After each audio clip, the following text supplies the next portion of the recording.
Barely 3 years ago, Nigeria began to build a new capital, here in the middle of the bush, miles from anywhere.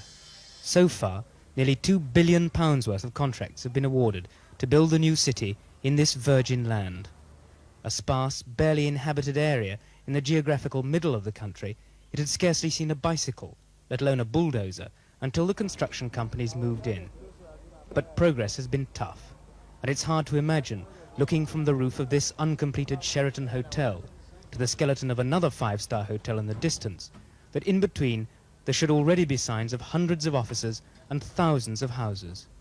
President Shehu Shagari's idea of moving here by September last year seems a remote dream.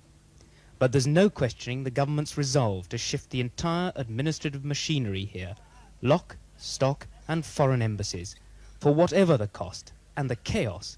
The rationale for moving is generally accepted. Lagos, the capital since 1914, is fast choking on petrol fumes.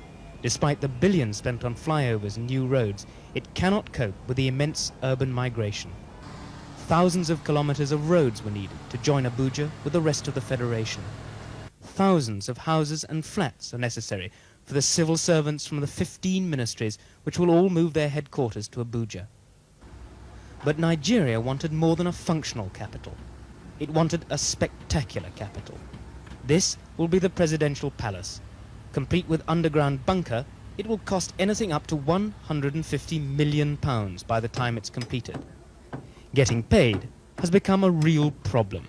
The contractor's going ahead, we are getting paid, but we're not getting paid as much as we should get paid. So obviously what happens is that you reschedule your program to take account of the amount of funds which have been made available at any one time. The same applies to the small man. This man has been waiting 5 months for any money, and he makes 3 or 4 trips a month from Lagos to try and get his cash. The government is doing its best to rein in the costs without destroying the idea.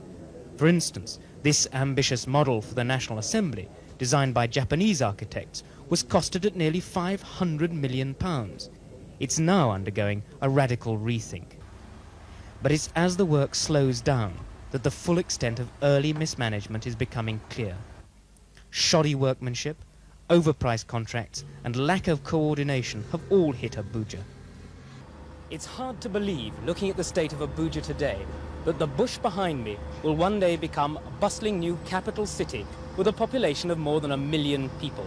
But this government has continually repeated its determination to carry on with the project just as quickly as the cash will allow. The rest will probably depend on the world oil market. This is Mark Webster, ITN, in Abuja, Nigeria.